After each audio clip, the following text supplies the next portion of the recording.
How did the Mughals invade India? साम्राज्य की स्थापना की।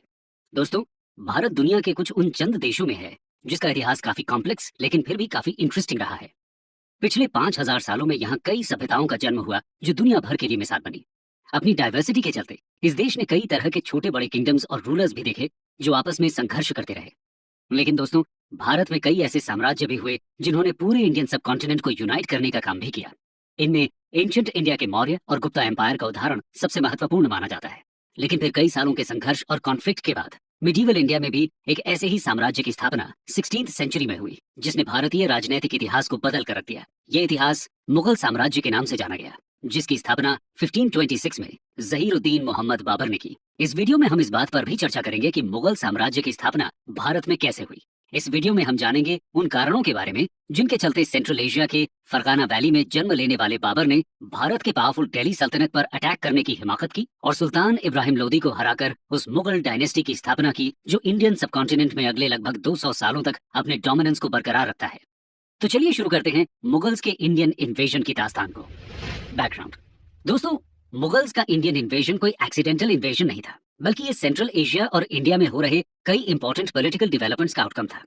इस कहानी की शुरुआत होती है बाबर के इन्वेजन के लगभग 100 साल पहले यानी 15th सेंचुरी से, जिस दौरान नॉर्थ इंडिया और सेंट्रल और वेस्ट एशिया में पॉलिटिकल सिचुएशन काफी अनस्टेबल थी। सबसे पहले बात करते हैं नॉर्थ इंडिया में चल रहे पॉलिटिकल स्ट्रगल के बारे में।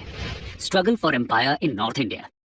दोस्तों, 14th सेंचुरी के एंड तक दिल्ली सल्तनत काफी वीक हो चुकी थी। 1398 में तिमूर के इन्वेजन ने सल्तनत के डिक्लाइन के प्रोसेस को और ज्यादा गति दे दी जब तुगलक किंग को अपनी कैपिटल छोड़कर भागना पड़ा। इस क्राइसिस के चलते कई प्रोविंशियल गवर्नर्स और ऑटोनोमस लीडर्स अपनी इंडिपेंडेंस डिक्लेयर करने लगे। डेक्कन के अलावा ईस्ट में बंगाल और वेस्ट में सिंध और मुल्तान सबसे पहले दिल्ली सल्तनत से अलग हुए। जल्द ही गुजरात, मालवा और जौनपुर के गवर्नर्स ने भी अपने अपने इंडिपेंडेंस का ऐलान कर दिया। अजमेर से मुस्लिम गवर्नर के एक्सपल्शन के बाद कई राजपूताना स्टेट्स ने भी अपना इंडिपेंडेंस असर्ट करना शुरू कर दिया और ग्रेजुअली डिफरेंट रीजन्स के बीच एक बैलेंस ऑफ पावर इमर्ज हुआ। वेस्ट में गुजरात, मालवा और मेवाड़ ने एक दूसरे की पावर ग्रोथ में चेक्स एंड बैलेंसेस क्रिएट किए। वहीं ईस्ट में बंगाल की पावर को ओडिशा के गजपति रूलर्स और जौनपुर ने बैलेंस किया। तिमूर के इन्वेजन के बाद 1414 से 1451 तक दिल्ली पर सैयद डायनेस्टी का रूल रहा, जो कंपैरेटिवली वीकर थे। उधर पंजाब में कई अफगान सरदार्स ने भी खुद को पावरफुल बना लिया था। इन अफगान्स में से सबसे इंपॉर्टेंट सरदार थे बहलोल लोधी, जिनको सिरहिंद का इक्ता यानी एक तरह का लैंड रेवेन्यू दिया गया था। बहलोल लोधी ने 1451 में दिल्ली पर कब्जा जमाया और यहाँ से लोधी डायनेस्टी की शुरुआत हुई। इसके बाद गंगा यमुना वैली पर आधिपत्य जमाने के लिए लोधी और जौनपुर के रूलर्स के बीच लंबी लड़ाई चली। 15th सेंचुरी के एंड में लोधीज ने जौनपुर पर कब्जा जमाया, जिसके बाद नॉर्थ इंडिया में पॉलिटिकल सिचुएशन में काफी बदलाव हुए। जौनपुर की विक्ट्री के बाद लोधीज ने ईस्टर्न राजस्थान और मालवा की तरफ भी अपना एम्पायर एक्सपैंड करना चालू किया। इसी दौरान इंटरनल फैक्टर्स के कारण मालवा का डिसइंटीग्रेशन चालू हो गया। मालवा के कमजोर होते ही गुजरात, मेवाड़ और लोधीज के बीच इसके कंट्रोल को लेकर राइवलरी बढ़ गई और मालवा एक इंपॉर्टेंट जोन ऑफ कंटेंशन बन के उभरा, वैसे ही जैसे ट्राइपार्टाइट स्ट्रगल के दौर में कन्नौज एक important zone of power struggle था। ऐसा लगने लगा कि मालवा को डोमिनेट करने वाला ही नॉर्थ इंडिया का मास्टर बनेगा। 1525 तक नॉर्थ इंडिया में दो डोमिनेंट पावर्स यानी इब्राहिम लोदी ऑफ दिल्ली और राणा सांगा ऑफ मेवाड़ के बीच वर्चस्व की लड़ाई चलती रही और पॉलिटिकल सिचुएशन में रैपिड चेंजेस हुए। यही वो बढ़ती राइवलरी थी जिसके कारण कई स्कॉलर्स ये दावा करते हैं कि राणा सांगा ने रियल पॉलिटिक यूज करते हुए बाबर को भारत में इन्वाइट किया ताकि इब्राहिम लोदी को डिस्ट्रॉय किया जा सके। इससे मेवाड़ नॉर्थ इंडिया के पावर टसल में विक्टोरियस किंगडम बनके उभर सकता था।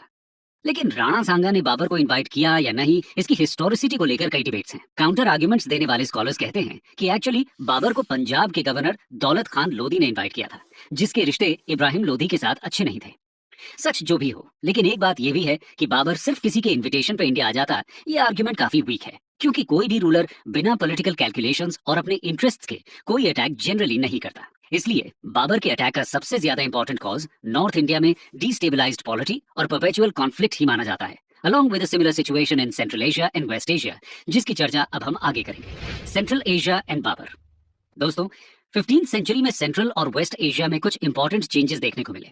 14th सेंचुरी में मंगोल एम्पायर के डिसइंटीग्रेशन के बाद तिमूर ने ईरान और तुरान को एक सिंगल रूल में यूनाइट किया।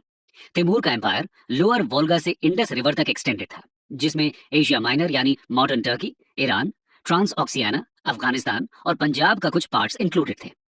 1405 में तैमूर की डेथ के बाद उसके ग्रैंडसन शाहरुख मिर्जा ने 1448 में अपनी डेथ तक उसके एम्पायर के में समरकंद और हेरात इस्लामिक वर्ल्ड में ग्रेट कल्चरल सेंटर्स के रूप में उभर कर आए।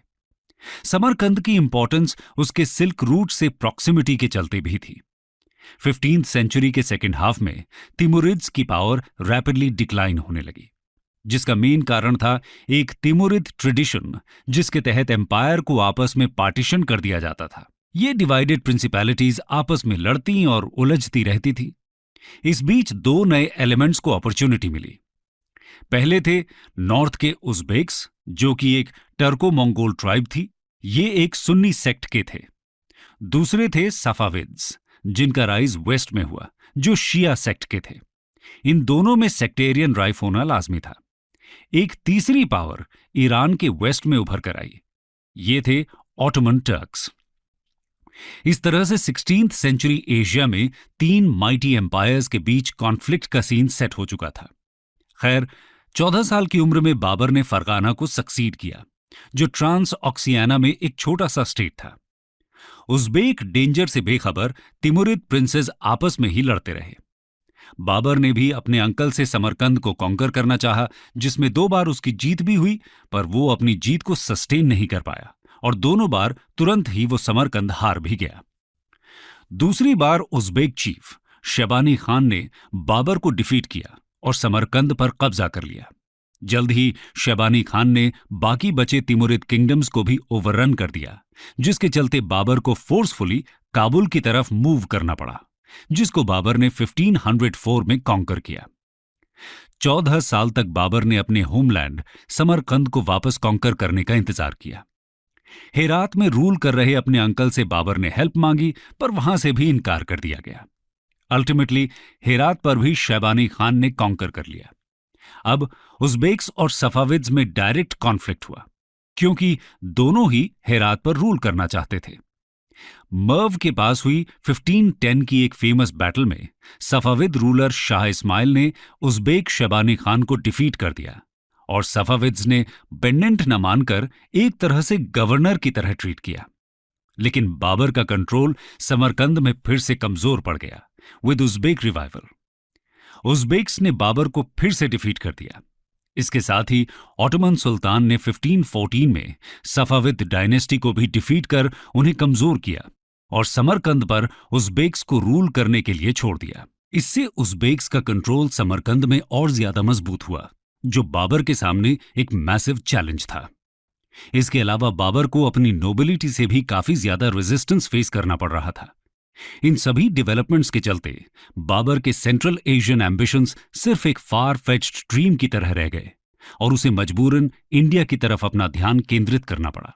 चलिए अब देखते हैं बाबर के इंडियन कॉन्क्वेस्ट की कहानी, कॉन्क्वेस्ट ऑफ इंडिया।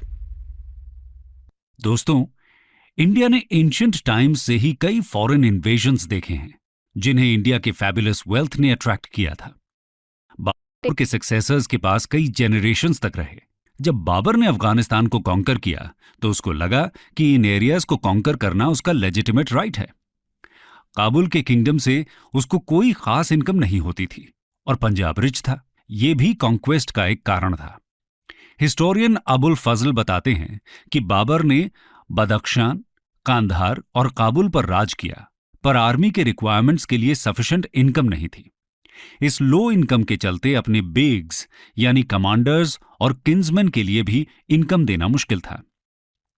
इसके अलावा उज़्बेक्स से बचने के लिए भी वो इंडिया को एक रेफ्यूज की तरह देख रहा था।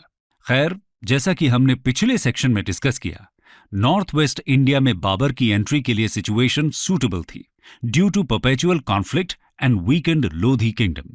1517 में सिकंदर लोधी की डेथ हुई, जिसको इब्राहिम लोधी ने सक्सीड किया।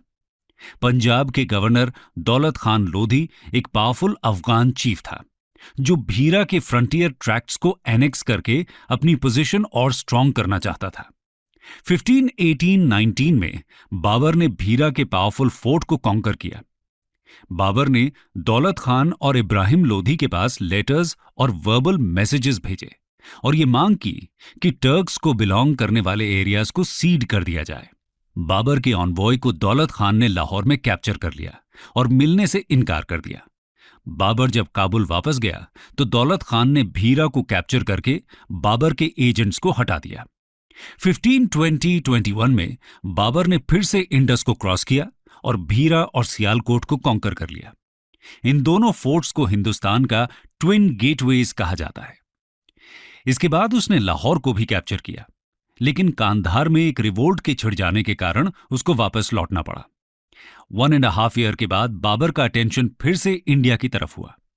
यही वो समय था जब बाबर के पास दौलत खान लोधी ने अपने बेटे दिलावर खान के अंडर एक एम्बेसी भेजी। ये एम्बेसी और कुछ नहीं बल्कि बाबर के लिए इंडियन इन्वेजन का न्योता था। दौलत खान का आर्ग्यूमेंट ये था कि इब्राहिम लोधी एक टायरेंट रूलर था और उसके नोबल्स उसका सपोर्ट नहीं करते थे, जिसके चलते बाबर के लिए ये बैटल आसान होगा। ऐसा भी कहा जाता है कि इसी दौरान राणा सांगा का एक मैसेंजर भी बाबर के पास आया था, जिसने बाबर को इंडिया इन्वेड करने को कहा। खैर, बाबर अब कन्विंस्ड था कि वो सही समय आ चुका है जब वो कम से कम पूरे पंजाब का कॉन्क्वेस्ट करे, अगर होल इंडिया का ना भी करे तो। 1525 में जब बाबर पेशावर में था तो दौलत खान ने फिर से साइड्स बदल के 30 से 40 हजार मैन की आर्मी के साथ सियालकोट को कैप्चर कर लिया और लाहौर की तरफ बढ़ने लगा। लेकिन बाबर के अप्रोच करते ही उसने सरेंडर कर दिया। इस तरह इंडस क्रॉस करने के सिर्फ 3 हफ्तों में ही बाबर पंजाब का मास्टर बन गया।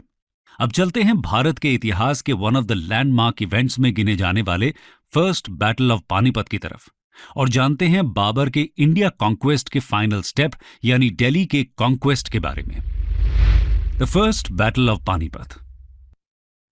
दोस्तों, पंजाब कॉन्क्वेस्ट के बाद बाबर ने दिल्ली की तरफ मार्च करना शुरू किया, जिसके चलते उसकी इब्राहिम लोधी से कॉन्फ्लिक्ट इनएविटेबल थी। 100,000 मैन और 1000 एलिफेंट्स के साथ लोधी और बाबर का आमना सामना पानीपत में हुआ और 20 अप्रैल 1526 में बैटल ऑफ पानीपत स्टार्ट हुआ। बाबर के पास लगभग 12,000 मैन की आर्मी थी, लेकिन बाबर की आर्मी काफी इंफीरियर थी। गन पाउडर की जानकारी इंडिया में पहले से थी, लेकिन आर्टिलरी में उसका इस्तेमाल बाबर के आने के बाद ही कॉमन हुआ। लोधी की आर्मी ने वैलियंटली फाइट किया, लेकिन अल्टीमेटली बाबर की जीत हुई। बैटल ऑफ पानीपत को इंडियन हिस्ट्री का एक डिसाइसिव बैटल कहा जाता है, जिसने लोधी पावर को खत्म किया और दिल्ली और आगरा तक का पूरा एरिया बाबर के कंट्रोल में आ गया। इब्राहिम लोधी के ट्रेजर्स ने बाबर को उसके फाइनेंशियल डिफिकल्टी से बाहर निकाला, जो वो पिछले कई सालों से फेस कर रहा था। लेकिन दोस्तों, बाबर की समस्याएं खत्म नहीं हुई थी और उसका इंडियन कॉन्क्वेस्ट राणा सांगा और ईस्टर्न अफगान्स के रहते कभी पूरा नहीं हो सकता था। इस हिसाब से उसके सामने 2 बैटल्स और थे, एक राणा सांगा ऑफ मेवाड़ के अगेंस्ट और दूसरा ईस्टर्न अफगान्स के अगेंस्ट। इस एंगल से देखा जाए तो बैटल ऑफ पानीपत इतनी डिसाइसिव बैटल भी नहीं थी जितना उसको बताया जाता है। लेकिन इस बैटल का इंपॉर्टेंस इस बात से है कि इसने नॉर्थ इंडिया के डोमिनेशन के स्ट्रगल में एक नया फेज स्टार्ट किया। खैर, 1527 में बैटल ऑफ खानवा में बाबर ने राणा सांगा को डिफीट किया। 1529 में बनारस के पास अफगान्स और नुसरत शाह की कंबाइंड आर्मी से बैटल किया, जहां उसको कोई डिसाइसिव विक्ट्री नहीं मिली। लेकिन बिहार पर एक तरह की वेग सुजरेंटी का क्लेम करके अफगान से अग्रीमेंट किया और बाकी का ईस्टर्न रीजन अफगान्स के हाथ सौंप दिया। खैर, इस विक्ट्री के बाद बाबर को यह मालूम था कि सिर्फ इंडिया के रिसोर्सेज से ही एक स्ट्रांग एम्पायर बनाया जा सकता है और उससे बेग्स को सेटिस्फाई किया जा सकता है। इसलिए उसने एक फर्म स्टैंड लिया और इंडिया में रहने का फैसला किया और यहीं से इंडिया में मुगल एम्पायर की शुरुआत हुई।